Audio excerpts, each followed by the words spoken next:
Welcome, everyone, to another episode of Revolution Recap. We're coming to you today after the New England Revolution opened their 2022 campaign with a thrilling 2-2 draw versus Portland Timbers in Providence Park.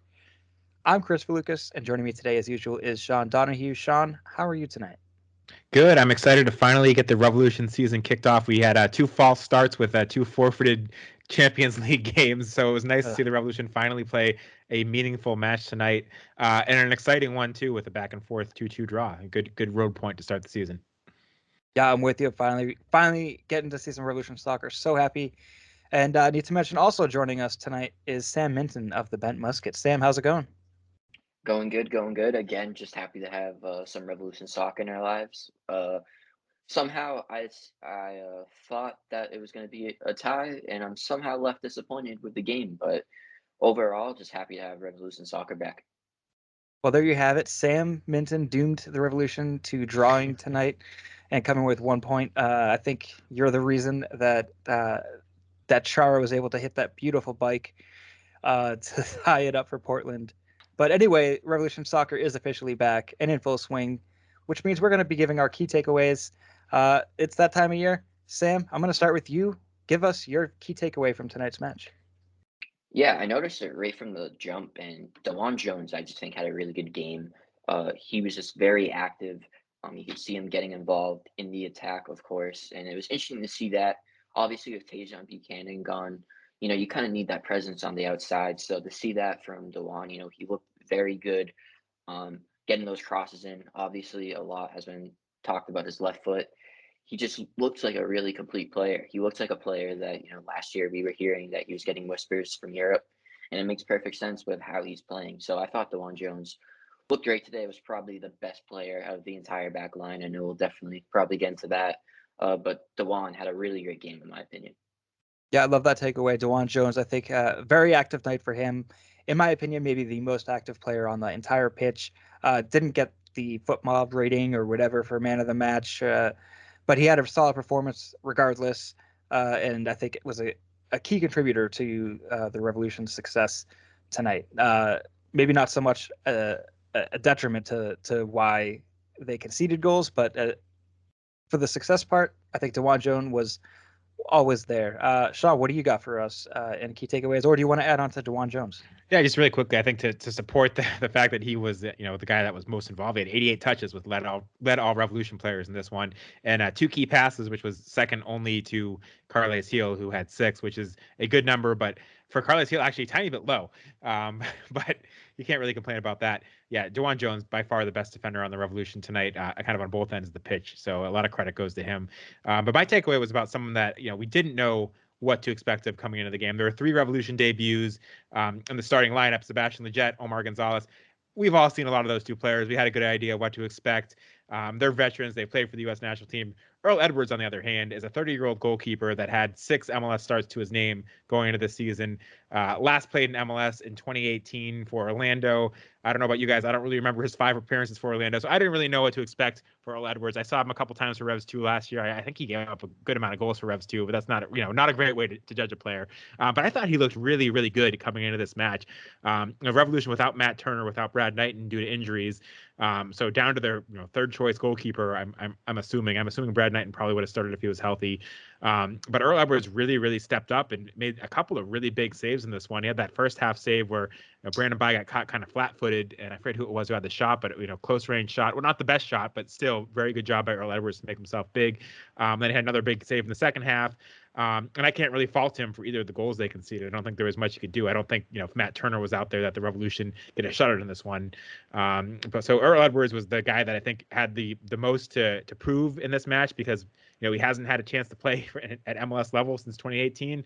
And I think he showed a lot, and really left Bruce Arena with some questions going forward on when Matt Turner does go away or when Matt Turner is not available. Should Earl Edwards get more shots than Brad Knighton, especially, given Brad Knighton's 36, Earl Edwards 30, probably has a longer future in the league, and Earl Edwards showed really, really well tonight. Yeah, I love that you brought up Earl Edwards. I know we're going to talk about him a little bit more later on as well, but he definitely deserves the comments right now. Coming into the match, I was unsure who was going to play keeper. When I saw Earl Edwards, I was like, all right, let's see what the guy's got. What's he going to bring to this roster? And I think it's safe to say he really kept the Revolution in the game tonight. And if it wasn't for him, I think the scoreline probably would have been more like 4-2.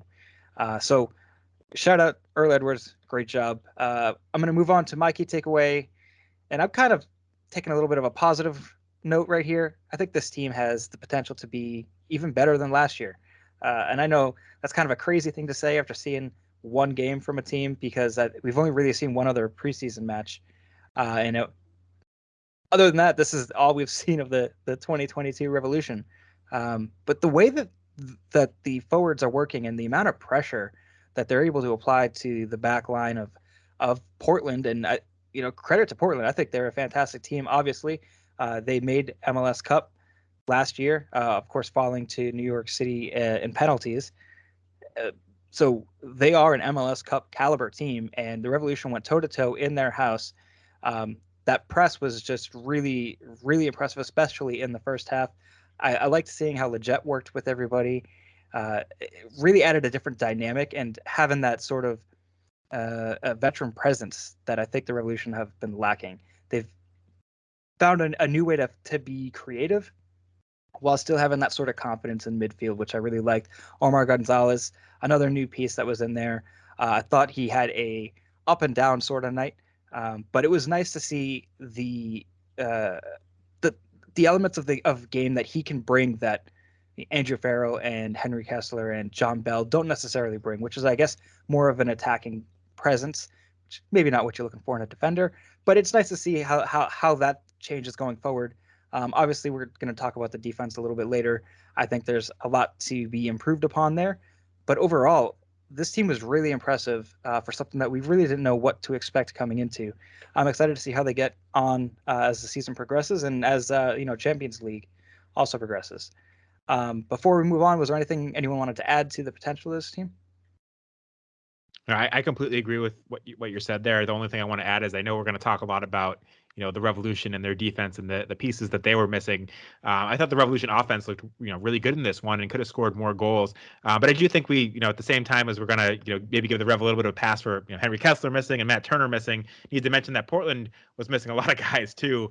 One of their center backs was making only his third MLS appearance. Their goalkeeper wasn't their first choice last year. I think he made 5 appearances last year.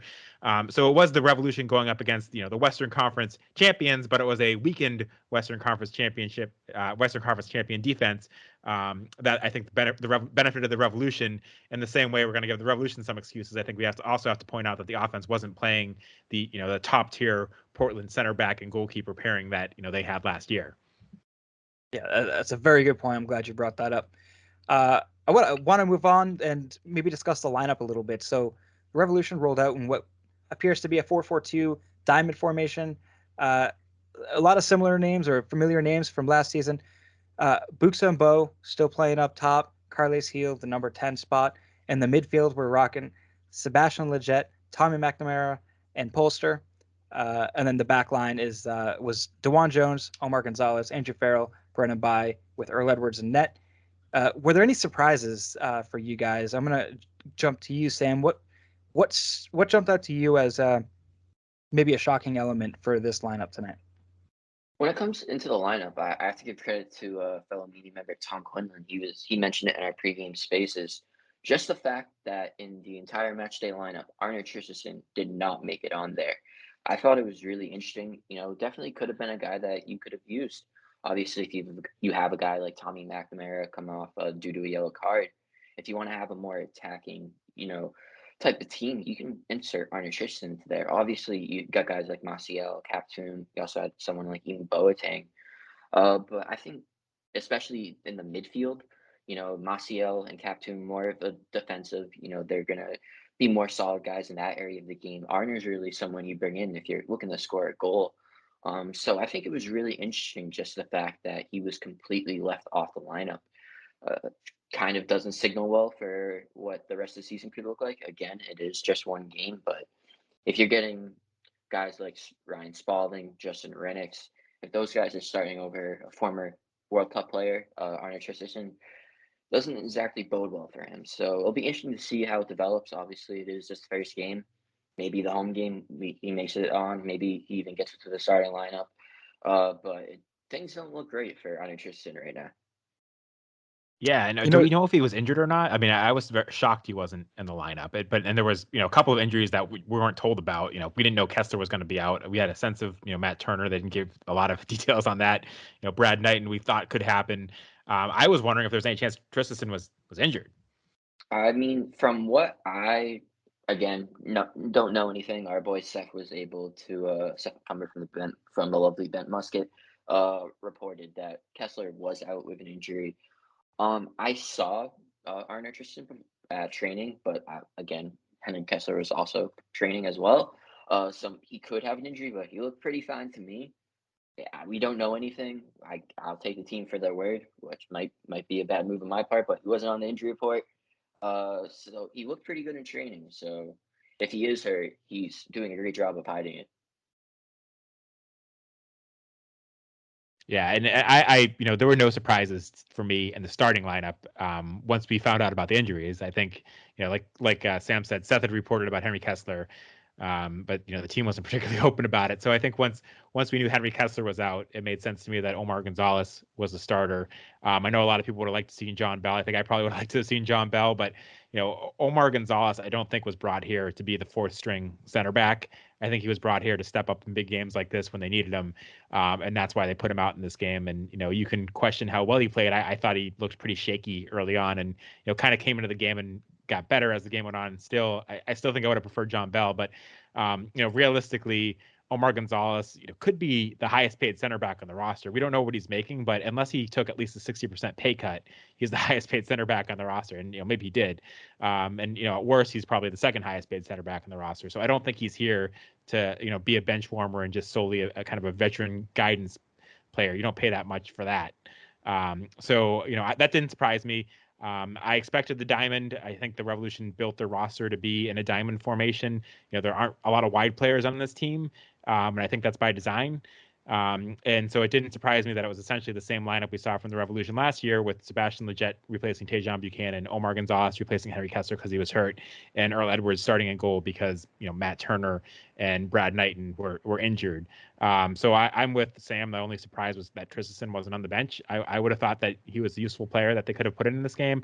Personally, I would have liked to have seen him over Captoom. I don't think Captoom added that much when he came on, off the bench. So, that's the one surprise to me, is they're kind of the bench decisions. But, again, I wouldn't be shocked if there was some sort of, little injury that he picked up or something, because I don't really understand why it wouldn't have been part of the game day roster otherwise. So I like that you're bringing up Arne Tristan, mostly, personal reasons, because when we made our predictions, I was asked who I thought would be leaving the team by the summer, and my pick was Arne Tristan would probably be the one that would go. And this is boding well for my prediction. Not necessarily boding well for Arne Tristan, though. Hopefully we get to see him contribute at some point. I am a fan of his, and lot of season left to play. So I guess we'll have to see what Bruce has in mind for Arne Tristan. Moving on to some debuts tonight. We had 4 Revolution debuts. Sebastian Lletget, Omar Gonzalez, Earl Edwards Jr., who we've all talked about already, got starts in their Revolution debuts. Josie Altidore also debuted tonight in the 79th minute, coming on for Gustavo Bo. Sean, I'm going to go to you first. Was there any specific debut moments that really stood out for you, maybe aside from Sebastian's goal? Anything other than goal-scoring moments? Yeah, I thought Lletget looked pretty good overall. He was very active in the midfield, connecting on a lot of passes. The first half in particular, I thought he actually, faded a little bit in the second half as far as his involvement went, which is probably why he was subbed in the 78th minute and didn't go the full 90. But I thought he looked like he was going to be a great part of this Revolution team and fit pretty well into that diamond. So that was a good addition and a good debut for him. And obviously the goal was the icing on the cake, a fantastic finish. Omar Gonzalez, I think he is who he thought he was, which is, kind of a slow center back that offers a lot on set pieces going forward, but sometimes can get caught out of position defensively. And, when the Revolution are kind of playing that, emergency defending type of game that they often play on the counterattack, I don't think he's a good piece for that. So, I think we kind of knew that going, or at least I knew that going into the season, that that's who Omar Gonzalez is. And I think nothing in this game changed my opinion of that, where if the Revolution are going to be a team that, is on the counterattack and having to play emergency defending a lot, he's probably not a great piece. in that situation. With that said, he led the Revolution in shots on target. He's a huge, dangerous piece on set pieces. And when Carles Gil is swinging in the ball and you have Omar Gonzalez, Adam Buxa, and Brandon Bai in there to get their heads on crosses, that's a pretty dangerous weapons you have up there. But, Omar Gonzalez, good veteran presence that I'm not sure is the best fit for this team and the way they play, but we'll see what happens going forward. It was his debut. There's going to be a lot of things to iron out. With the first time two guys play center back together, there's going to be communication issues. So I wouldn't be too harsh, but I did see some of the things in this game that I expected out of him, which is, he's a slower veteran that, was really good in the air, but sometimes can get caught out. And if you're asking him to track back in kind of emergency defending situations, it's probably not ideal. Yeah, you mentioned the first time for defensive partners to be playing together where you're talking Farrell and Gonzalez. They've never played a professional match together, but also Earl Edwards Jr. has never played with either Right. Farrell or Gonzalez professionally. Of course, Farrell and Jr. Have some chemistry, I'm sure, because they've been on the team together for an entire year. Earl Edwards never commanded Andrew Farrell in a back line in a match like this. So this is a very new dynamic for all three pieces. And maybe when you look at it in that context, maybe they performed better than expectations. But I still think I would have liked to have seen a little bit tighter, less lanes opening up in the center of the pitch there, right in front of net. Sam, over to you. Any comments on the debutantes tonight? Yeah, I would have to say that seeing what Earl Edwards Jr. was able to do, some of that 5th-minute save, just getting involved in the game, those really stood out to me. And I think it was Sebastian Lletget who mentioned in the post-game press conference, basically saying, he kept us in the game, he kept us alive. So I was really impressed with Earl Edwards Jr.'s. Obviously, was impressed with Sebastian Lletget. I think I said it when he scored that goal. That's why you get a guy like him. He had a beautiful touch, and it was just a goal scorer's goal, as Bruce Arena has probably said before. With Josie, I think you kind of just got what Josie is. It's too early to tell, I would say, but it was just nice to get him those minutes. Bruce Arena after the game was saying they just wanted to get him some minutes. And then when it comes to Omar, definitely thought there were some times where he looked slow, definitely showed his age. Definitely there was some positioning or spacing issues when it came to his defending, but especially on the attack. Like we said, I think he had the most shots on target. So, he's definitely a valuable weapon when it comes to, corner set pieces and in general, just kind of, leaping up and making those plays. So, I think there's reason to be hopeful for all the, guys who made their debut today. Obviously, just to go back to Sean's point, I probably would have liked to see John Bell too, but I get why you start a guy like Omar Gonzalez. And to his credit, he didn't have a game where like I needed this guy to get off the field. Like he can't play. He bounced back from, I would say, a rough first half, and was able to get involved in the game. So credit him for that. But it showed that Bruce Arena, he may know a thing or two about what he's doing, bringing these veteran guys in. Yeah, you use the word hopeful, and I think that's exactly the word I would use as well. They all looked overall willing to contribute and happy to be here. And, Josie Altidore is probably the only one that we didn't really get to see a lot of. I think he played for a total of 18 minutes if you include stoppage time. So not a whole lot of him. I think he had something like 10 or 12 touches. I forget the exact number was. I can look it up right now. It's 11 touches he had, 56% passing. He looked a little lost from what I had saw. Maybe he's just trying to get the feel of the game, see what's going on. Maybe that's how he plays. I've never really followed a whole lot of Josie. I've watched him play a little bit with the U.S. National team, and I've watched him play with Toronto when they played against the Revs. But other than that, I haven't followed a whole lot of Altidore in his career. So maybe this is just what we need to expect from him going forward, or maybe this is him just acclimating to his teammates. I guess time will tell on that one as well. I think Altidore's got a lot of finding his feet to do with this team because he joined the Revolution late in preseason. I don't know if this is the situation I would have forced him on into. I get that he needs minutes, but it was such a tight game at that point. And I also get that Gustavo Bo is 32 years old. You don't want him to be playing 90 minutes every week, so that makes some sense too. But I do think that he struggled a little bit to find his footing in this one. He won a couple aerial duels and kind of headed it back to nobody when he had those opportunities. I expect him to be a lot better, but it was a tough situation for him to have come into in a very tight game to make his debut with a team that he hasn't been with very long. So I do question Bruce's decision a little bit to kind of put him into that situation, even knowing that he does need minutes. So that's a great point that you're bringing up too, because it looked like, at least from the broadcast perspective, Josie Altidore was already ready to come in the game while the Revs were winning 2-1. So maybe in that scenario, Revs are up, get this guy some minutes, get him on the pitch, let him finish out the last 11 minutes, get Gustavo off the pitch, where a player that typically doesn't help defensively that much and maybe is getting tired legs. I don't see that as a bad substitution when you're up a goal. No. Before that substitution was made, or was official, of course there was that beautiful Chara bicycle kick goal that I'm sure we're going to see on replays all week. That goal happened and then it tied up. Do you think that maybe Bruce should have maybe called an audible at that point and said, hey, you know what, Josie, maybe this isn't the time for you? Or do you think it was smart to maybe get some fresh legs up top and try to get another one? Or maybe the game plan was, let's grind out this 1 point.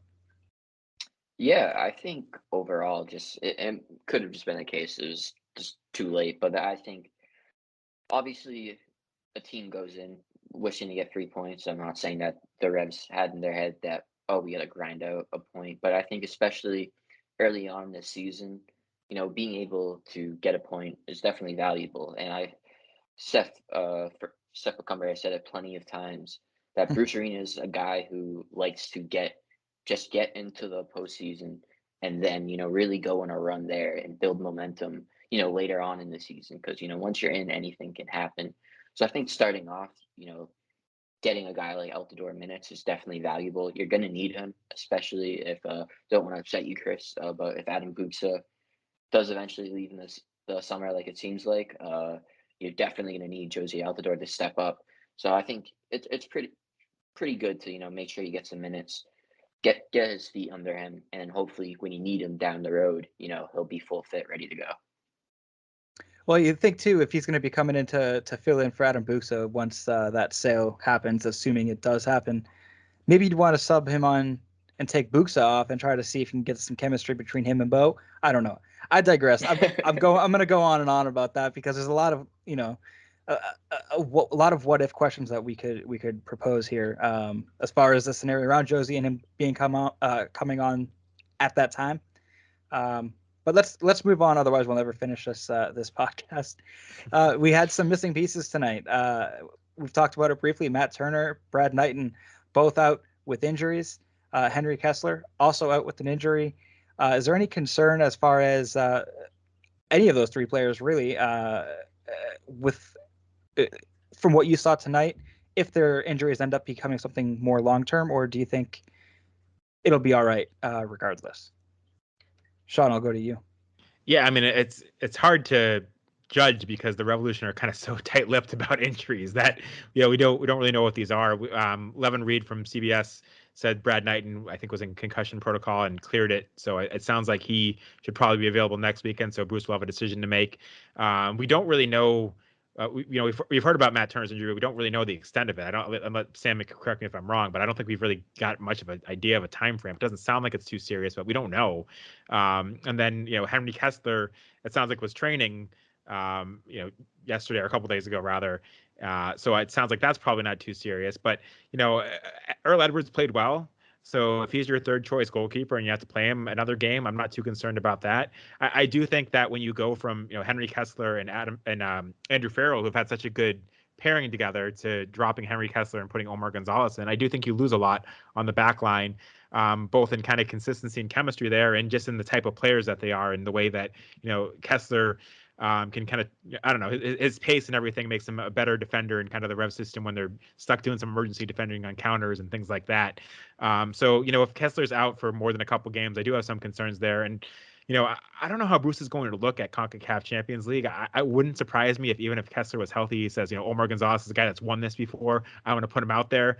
So that'll be interesting to see. But I feel more comfortable with the Revolution's back line when it's Farrell and Kessler, in part because of the chemistry that they've developed over the last couple of years.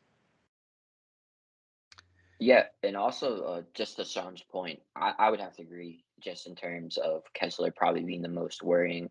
Obviously, it doesn't seem like it'll be a long-term thing, but if it does happen to be a long-term thing, obviously I think Omar is serviceable, but I personally would much rather see a guy like Henry Kessler paired up with Andrew Farrell, and just the chemistry they've been able to build.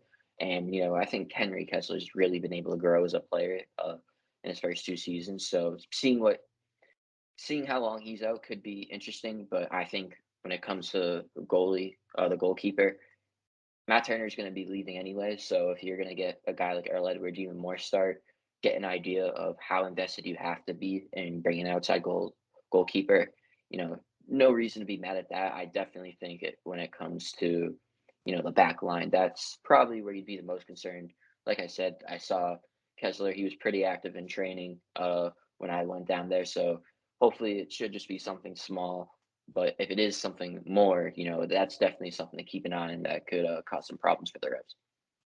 Yeah, you took my take right out of my mouth with the Matt Turner stuff. If he's out for a bit of a longer time than maybe what anyone is expecting, is that really such a bad thing? Knowing that he's going to Arsenal in the summer, of course we want Matt Turner on the pitch. We want to see him as much as possible. I think we're all fans of Matt Turner, and we just want to root for him. And having that sort of confidence in your goalkeeper is such a huge thing as a fan. Uh, but also you're giving a lot of exposure to Brad Knighton or Earl Edwards Jr. to show what they got and to really see maybe what this team's going to look like in the second half of the year, which I would argue is the most important half of the year.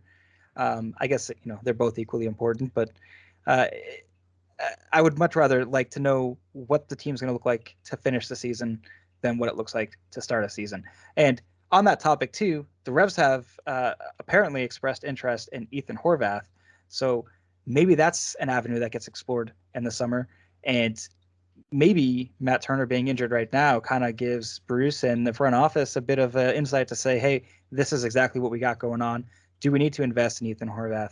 Do we need to invest in another goalkeeper? I saw St. Clair. I forget what his actual full Dane name St. is. Clair. Dane St. Clair, thank you. Over from Minnesota United.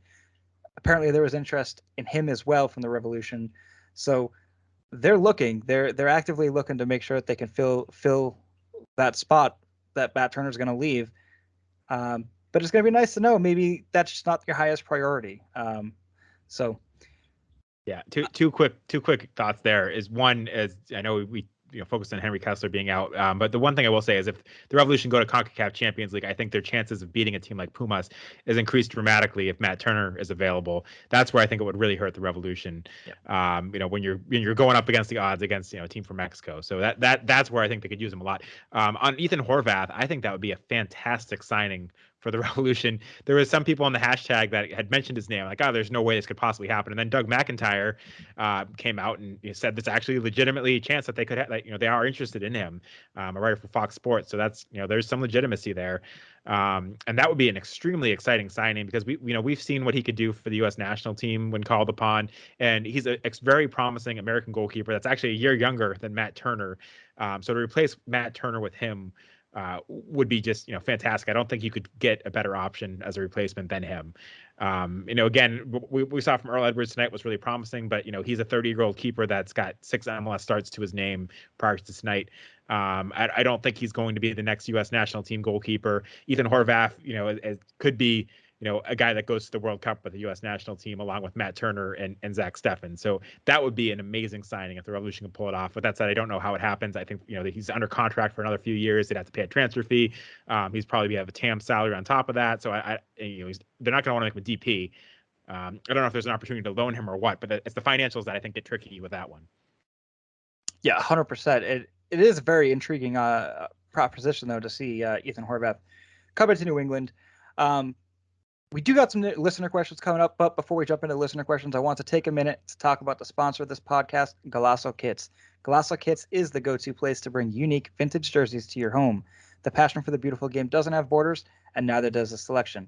And talking about all these U.S. men's national team players, we got Sebastian Lletget and Matt Turner, but there's also someone, Jermaine Jones, who played for the Revolution and played for the U.S. men's national team. Golasso Kits has a beautiful Jermaine Jones kit up right now. And if you act quick, that kit could be yours. If you head to GolassoKits.com today, you can get 15% off your order using code RevsRecap. That's RevsRecap at checkout for 15% off your order at GolassoKits.com. Thank you, Golasso, so much for being a great partner with the Revolution Recap. Okay, listener questions. Jumping right in. We have a lot of questions on the back line, and I think that's the place that we absolutely have to start tonight. I'm going to rattle off, I think we have 5 or 6 different questions or comments on the back line, and then I'm going to go to you guys, get your thoughts. Randy LH over on Twitter, defense looks disorganized and scrambled a lot. Will Kessler and Turner returning fix that? How much trouble are we in until they do? Gustavo Lopez on Twitter says, please talk about the center backs. Sunday afternoon fullbacks. Well, talking about, to add context, we were talking about a poor night from Andrew Farrell. He adds, doubling it tonight to include Omar. I've said it for 3 seasons now that Turner makes the defense look way better than it actually is. John over on Twitter says, thoughts on the, I'm rusty too, okay? This is not a defensive question. But Jim over on Twitter said, the back line. So a lot of questions on the back line. Sam, I'm going to go to you first. What do you think about the back line? What's wrong with the back line? Do we need to worry? It's one game. Are we hitting the panic button yet? I do have my hand off of the panic button, but I think you do have to look at it. Was really surprising for me just to see some of the spacing, some of the positioning. This really did not look good. There were some times, like I mentioned before, especially early on, I would say Omar Gonzalez just did not look like he was at all aligned with what the Reds are doing defensively, and just looked really slow, personally, in my opinion. And then we especially saw this in terms of positioning wise with Brandon Bye. I thought Brandon Bye, look offensively, was able to get that goal. That was great and all, but defensively was not the best. Some of his positioning, keeping guys on sides, they really hurt the Revolution almost. Even that Chara offsides that we all thought was way offsides, you looked at it and you're like, Brandon Bye might have kept him on. So definitely think they need to work that out. That could just be communication. Again, these are guys who are playing together for the first time. When you look at Gonzalez, Farrell, Edwards Jr., and everyone, so communication could be a role. But I think overall, that probably gets solved with having Kessler back. I think if anything, buys the area to look at because he's definitely going to be a right back. So you have to, make sure that he's practicing proper position and not keeping guys on side. But I think when you get Kessler back, you don't necessarily have to worry about that as much. I think you'll see Omar in more, I'll say, better opportunities. I'll say he's getting better opportunities, and obviously DeJuan Jones was absolutely the best defender in my opinion. Not defensively, obviously he did some great work in attack, but he did make a great play. I forget when it was, but just being able to take the ball but in his corner of the field and take it from a Portland player and kind of maintain possession. I thought that was really impressive by him. So I wouldn't press the panic button, but definitely when it comes to Brandon Bye, he's someone you want to keep an eye on and see if he can hopefully improve in terms of his defensive efforts. Sam completely hit the nail on the head for me. And, Kris, you brought it up earlier with as far as the center backs pairing goes, it's a new goalkeeper, Earl Edwards, that hasn't, played a first team minute for the Revolution before. Omar Gonzalez making his debut. Him and Farrell didn't have much time to prepare and build chemistry. That's something that it's way too soon to hit the panic button on.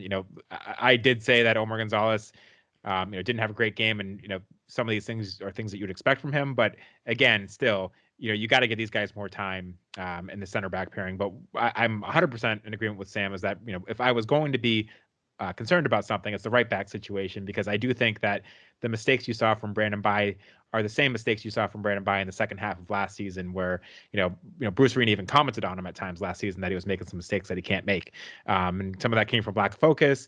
I don't know. I think Brandon Bye is the concern right now of that defense, where people are commenting on how great of a game he had because he scored a wonderful goal and it was a fantastic header.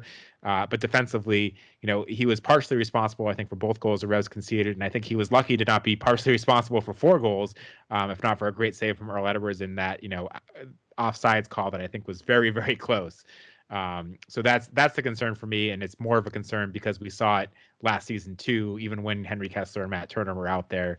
I think Henry Kessler and Matt Turner, fixed some of the center back communication issues, but I'm not sure that they fixed the right back issues, because those right back issues exist last year too. Again, Brandon Bai is shown at times he's a fantastic right back. At the beginning of last season, the first half, I thought he was really good, but there was a second half of last season where he was making these same mistakes, and that's carried over, at least from this game, to this season so far. So that's the concern for me, and I'm not hitting the panic button yet, but I'm closer to the panic button at that spot than I am at the center back spot. I fully agree with that. Brandon Bai, according to FootMob, had an 8.2 rating for the match, and I think that's definitely a bit skewed because these ratings don't necessarily take into account positioning. And I think Brandon Bai's biggest weakness is his positioning, at least defensively, and the lack of concentration that you did mention. He is a pretty valuable asset, I would say, to the attack, although he was only 1 for 5 on crosses tonight, which one for 4 for crosses. 1 for 6. I keep looking at the wrong stat. Yeah. You're right. It's 17%. It's not great for crosses. So he didn't necessarily have a great night for crossing tonight. I know that he has been getting better year over year when it comes to his crosses, but I still think he's a valuable piece when it comes to attacking in transition. I think the difficult part is, how do you get a player like Brendan Bai to also be a contributor on the defense, and to make sure that he's staying in line with his back line and not playing attackers in, because that Chara play that you brought up, Sam, it was a lot closer than I thought it was, and it was because Brandon Bai was 3-4 yards behind the rest of the defenders, and that's a pretty big difference when you're talking someone that's going to be offside or not. So Revs were lucky to get away with that one. Brandon Bai is definitely the biggest concern for me as well, as far as defensive abilities go. Center backs, no panic button here. I think they'll get it sorted out, and if they don't, Bruce will do something in the summer window, I hope. Moving on, John over on Twitter. I started reading your comment earlier, your question. John says, thoughts on the Otasawi to Revs movement, and is there a movement to bring Owen Otasawi to the Revs? I might have missed this one. Do either of you know anything about this? I saw one tweet about it when. Yeah, I saw one tweet about it when I got this question. I checked the Revs hashtag, but one or two people mentioned Owen Otasawi, who was at Club Brugge with Tejan, an American over there that hasn't played, I think, at all this year, and has one cap for the national team a year ago. I don't know what the movement is or what the thought is. Is it? I guess people want him to be loaned to the Revolution. He's a 21-year-old that they paid $3.5 million for. I mean, sure, if Club Brugge wants to loan him to the Revs and he's not going to take a lot of salary and there's not going to be a transfer fee, I don't see why not. But it's an interesting. He's a player that I can't say I've seen a lot of, so I can't comment too much. But he played for the Mass Elite Academy, so I guess there's some ties there. All right, Traeger Girardi over on Twitter says Junior looks strong in net. Buxa did all he could, but didn't get any service most of the night. Omar Gonzalez and Andrew Farrell, yikes. 4-4-2 is a huge liability on the counter. Josie was forced on when he should have been trying to preserve the lead, was lazy, and provided no energy for the 10 minutes that he was on. It's a lot of comments there. Not really any questions, but Sam, did you anything you want to comment on as far as Traeger's thoughts? Yeah, I'll take a shot when it comes to Buxa. I thought he had a pretty good game. I think obviously some better service could have helped, especially coming from Brandon Bai. Some of those crosses weren't exactly the best. But I think, too, Portland was being very physical with Adam Buxa. I think we saw that a lot. I wonder if that'll be a strategy going forward. Obviously, I think we've seen teams take that approach with Carlos Gil. But taking it with a guy like Adam Buxa, not allowing him to get into the air or just continuing to, bather him, it will be very interesting to see. I think that more played a role, possibly even in the service, because you saw, when he was able to get the ball, he almost scored that late goal, and he's able to get up. So I think it's just very interesting to see how other teams approach defending Adam Buxa, and whether it just be absolutely beating him up until maybe he's not able to get anything going. But overall, credit to Buxa. I thought he had a decent game. Obviously, would have liked him to get a goal, but I think with everything he had, he performed quite well. Well, talking about DPs, Paulo S on Twitter says, "My one gripe is Bo. I thought he was okay, but a DP needs to be more than just okay. He didn't finish last season strong and didn't look too threatening today. Definitely want to see more versus FCD." Uh, Sean, what are your thoughts on how Bo performed tonight? I mean, I think everyone was saying the same stuff at the beginning of last season. He's a streaky player that when he gets going is phenomenal and can score from anywhere and is the most dangerous guy on the pitch. But he again, he's a streaky player. I think he takes some time to get going at the start of the season. We saw that last year, and I think it's the same thing this year. So I'm not worried about it. If we are 5 games in and he's not having more of an impact, then sure. But I didn't think he was particularly stand out as being bad today. I just didn't think he had as much of an impact as we know he's capable of. So I would expect that he's going to be a guy that takes a few games to get into the season and find his groove. But once he gets there, I think we'll see the same Gustavo Bo that we saw at his best last year. So I'm no concern for me there yet. Yeah, I'll add to the Gustavo Bo piece too. I think in the first 10 minutes or so of the game, Gustavo Bo was, we said how active DeJuan Jones was. I think Gustavo Bo was the most active player on either side of the pitch for about the first 10 minutes. He was not afraid to take shots. He was not afraid to run back and defend a little bit when he needed to. He was looking like a completely different player than what we're used to seeing out of him. But overall, I think he had a 0.12 expected goals. So out of his 3 shots that he took, they were very low chance of scoring. Not good opportunity shots, I guess. But those are also the shots that Gustavo Bo takes that he does score on, when you don't think anything's going to come of it. I will say there was a moment later in the game where Gustavo got played in over the top and he was kind of inside the box. It was a tight angle. I kind of wish he would have taken the shot there and maybe forced a save with some sort of rebound being offered up to Buxa or someone other trailing runner. But instead, he played it back and no one was really there. So it was kind of just a turnover. It was a little bit disappointing from that moment. Sometimes when you really want Gustavo to just shoot it and just let it rip, he doesn't. So that's a bit disappointing, but I don't really have a gripe with it. I thought that he had a very good performance overall. He went 79 minutes. I don't have a whole lot of complaints. I think it was one of his better performances when you're talking as an overall well-rounded player on the pitch. Not obviously he didn't score a goal. Obviously there was no assists, but I thought he was pretty good. So no complaints from my side. Mike D on Twitter says, "Is Tommy Mack the guy next to Polster for the rest of the season, or does someone else take that role?" And I guess other players that could possibly take that role, we're looking at Wilfred Captoon. We're talking about Maciel. Is that pretty much it? Sam, do you have any opinion on who else is going to be next to Polster? Yeah, I think overall Tommy Mack's done a great job. He continues to do that. He does his job. He serves his role. But I think if this team wants to compete for an MLS Cup, they either need someone to fill that role in order and have Tommy be more of like a super sub bench role, or also to just swapping in and out of games. Uh, when it comes to in-house options, I think at least this game, Martial made the greatest case. I liked what I saw from him. He was able to make some good decisions. I think, one where there was a foul called and he was able to get an early free kick and try and get the ball up to Bucha. And overall, I just thought he performed quite well. But even then, don't exactly know if I'm thinking he can compete with Tommy McNamara. So you would hope that a guy like Arne Tristison would, but again, it seems like he's in the doghouse. So it looks like it's going to come down to if the Revs possibly make another move into the midfield. Maybe then you can feel comfortable enough to have Tommy McNamara take a little bit of a step back. But if not, I think right now Martial's your best bet. And even if that's the case, don't exactly think it's a great shot of him being able to compete with Tommy McNamara. Even though, to Martial's credit, he started a bunch of those games early on. But he kind of fell off in terms of Bruce Arena's favor, it seemed like, towards the end of the season. So it'll be interesting to see what happens. But I think at least right now, no one's able to compete with Tommy McNamara, which isn't exactly a great thing for the Revs.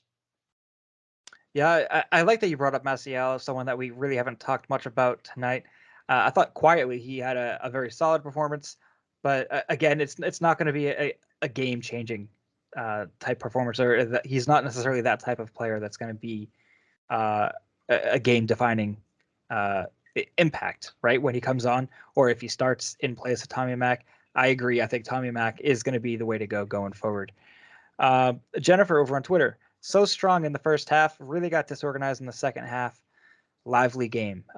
Yep, it absolutely was. I agree with that 100%. Moving on, Watcho over on Discord. Should Earl Edwards Jr. be our backup going forward? Knighton is getting old, and he had a great game tonight. Sean, we've talked a lot about Earl Edwards Jr. Do you want to take one more shot at it? Yeah, I mean, it's too soon to make that statement and declare him the backup going forward. But it was a very promising game, and I think he's deserved more opportunities to prove that he should be the backup again. Like Wako said, Brad Knighton is getting old, so he's not going to be here forever. Earl Edwards is 6 years younger than Knighton, so I could see Earl Edwards taking that spot. But I'm not going to declare it after one game. It was one very promising game. He's earned more minutes to prove himself, but. Too soon to say that, and we don't know. I guess the better question is who's going to be the Rev starter when Matt Turner leaves. Is Earl Edwards good enough to be that, or should they go out and get somebody? And we don't know the answer to that either. But Earl Edwards did enough to earn more minutes in my book, and it's up for debate now. Does Matt Turner save that over on Twitter? Wanted to know. I didn't think Wilfred Captoon was particularly effective in relief of Leggett. Would you have preferred to see Emma Boateng instead? And I really like this question because Captoon is not necessarily a player that we've discussed much. He did have an impact on the game. I thought he looked pretty lively overall. As far as coming in for Leggett, what that performance was like, I haven't really thought much about that, or whether or not we should have seen Emma Boateng. I'm going to jump to you, Sam. What do you think? Should we have seen Emma Boateng? Did you like Captoon? I definitely wouldn't have mind seeing Ema Boateng. I think the thing is, especially with Ema, he's great working outside, kind of more of as a winger. And I don't know, it would be interesting to see just kind of the formation that the Revs would have to use in order to fit him in with the guys that they did have on the pitch. I think, especially last year when you saw, the Revs kind of operating more of that wider diamond with a guy like Tejan, or when they were operating in more of a 4-2-3-1, if I'm remembering correctly. You could definitely bring a guy like Boateng on there, but if he could be a great spark, but I don't know if filling in specifically for Leggett, if that would be the best role for him. But definitely would not have been upset to see Ema Boateng, because every time he comes off the bench, he's been able to make an impact. He's played great. In terms of Captoon, again, I would say, he had a decent performance. If out of all the subs, I'd probably have to say that if anyone stood out, it was probably Musket for me. But, Captoon, I think he had a quality performance, nothing you can complain about. But again, not that performance where you're like, oh, maybe he can compete for, a starting job.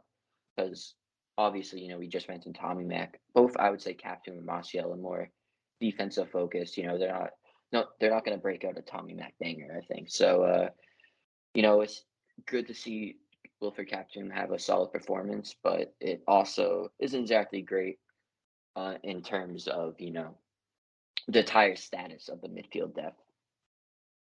Yeah, Sean, do you have anything you want to add on the Emma Boateng?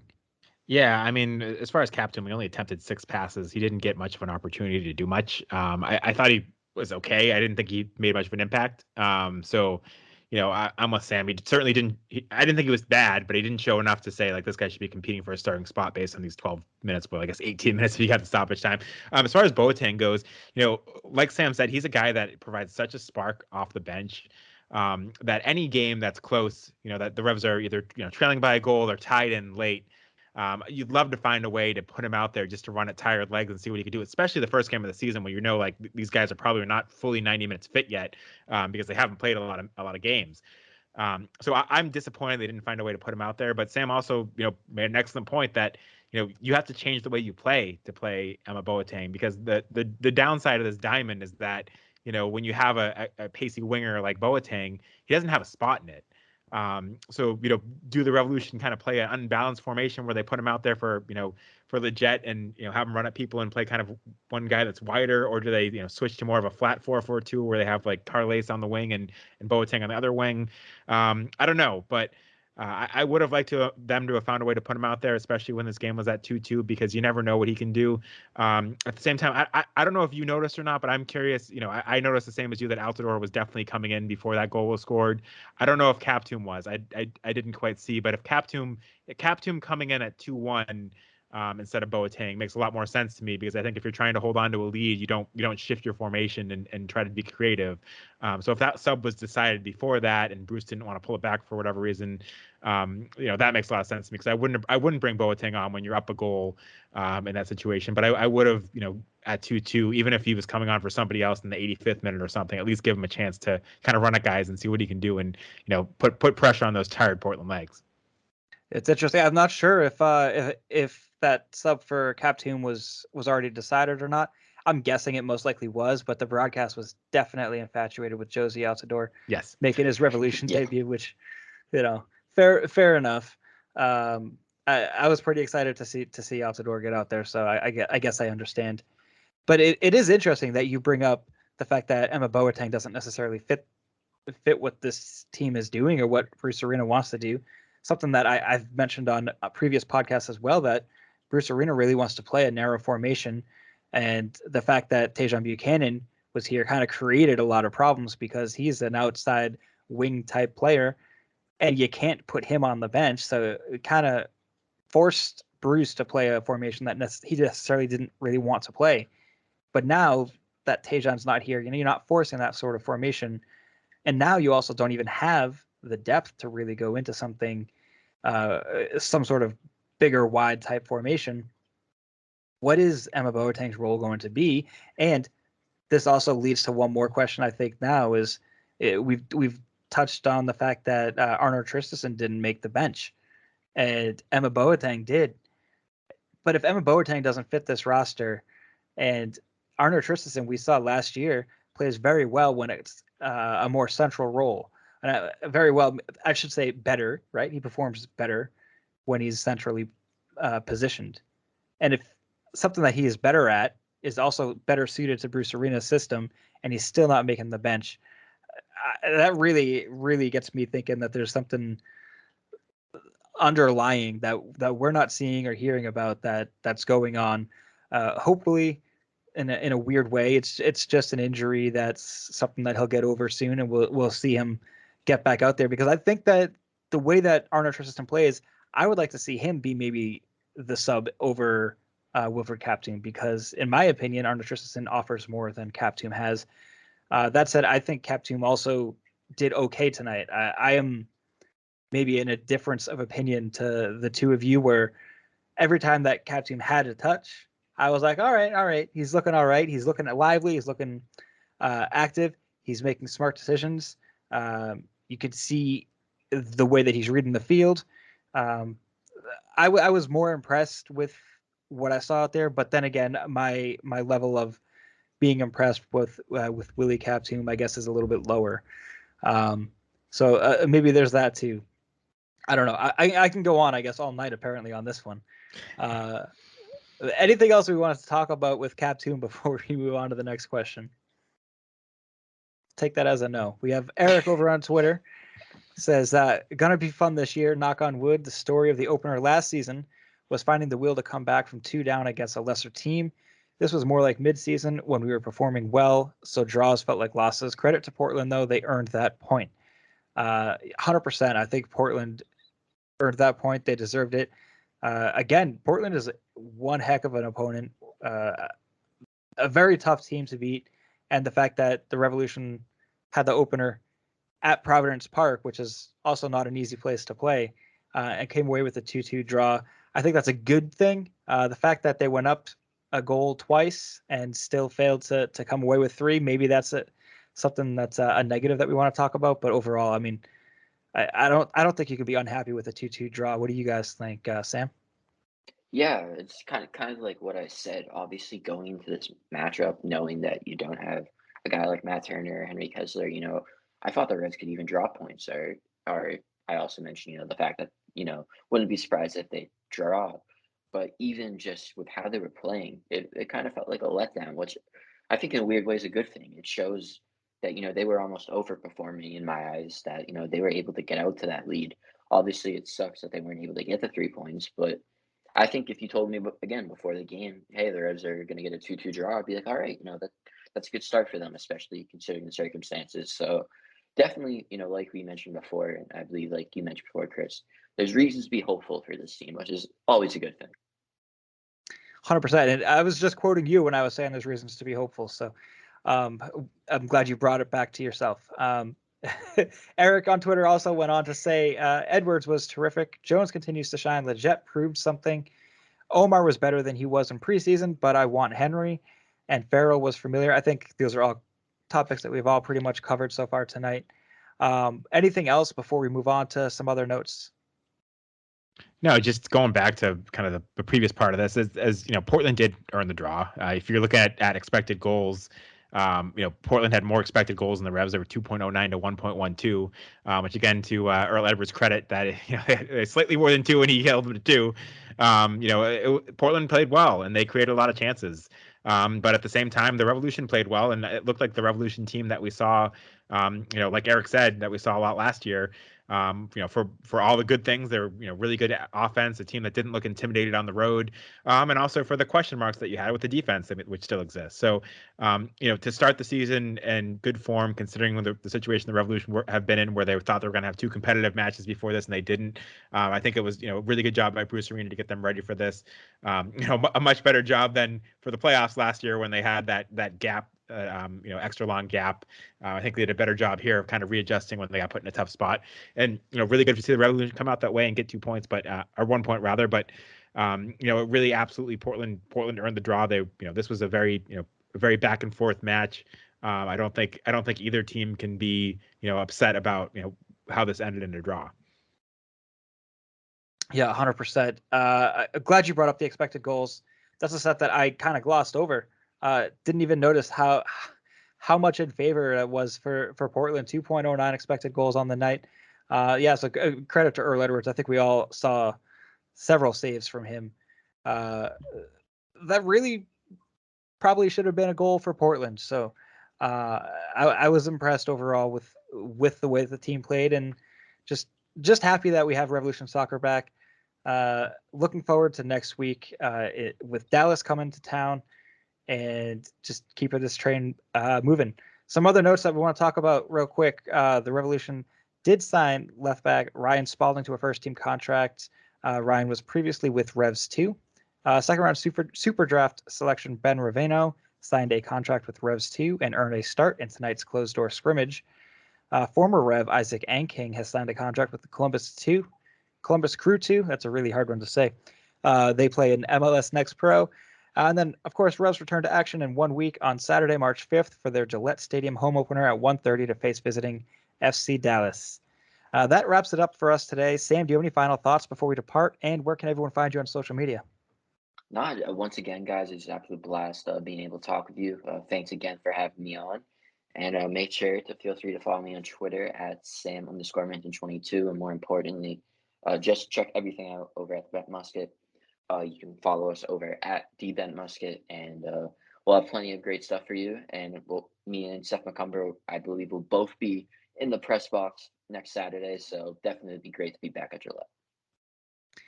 Sean, what do you have for final comments, and where can everyone find you on social? Yeah, you can find me at Sean L. Donahue. Great to be back, and thanks again to Sam for joining us today. Always a pleasure to have him on. And Kris, thanks for hosting. Just one final thought is I'm very curious to see how the Revolution play this next week with the game against FC Dallas. Then followed in kind of a tight turnaround with the CONCACAF Champions League against Pumas. Will we see some rotation against Dallas? I think the lineup that we see Bruce Arena put up against Dallas is going to be very kind of indicative of just how important the emphasis is on CONCACAF Champions League. If we see some rotation, I think that'll be a sure indication of the importance he's putting on CONCACAF Champions League. So long week till we play Dallas, and then going to be a very tight schedule for the Revolution with MLS CONCACAF Champions League, MLS CONCACAF Champions League. I think it's 4 games in 15 days after that. Yeah, I believe it's 5 and 15. 5 and 15. Yeah. You're right. Yeah, that's right. I'm glad you brought that up. It's going to be a very crazy 3 or 2 weeks, 15 days, we'll call it. And yeah, Champions League is going to be a lot of fun to watch that. Obviously, we missed the matches with Cavalli, so looking forward to that. You can follow me on Twitter at Kris Valukis, and you can follow us at Revolution Recap on Twitter and also like our Revolution Recap Facebook and Instagram pages. You can also send us an email at revolutionrecap@gmail.com at any time with your questions and comments. And please, if you haven't already, please rate and review the podcast on iTunes or wherever you're listening. Lastly, be sure to follow at The Bent Musket and www.thebentmusket.com. We will be back next week. Until then, thanks to everyone for listening, and thank you, Sam, for joining today. Go Revs.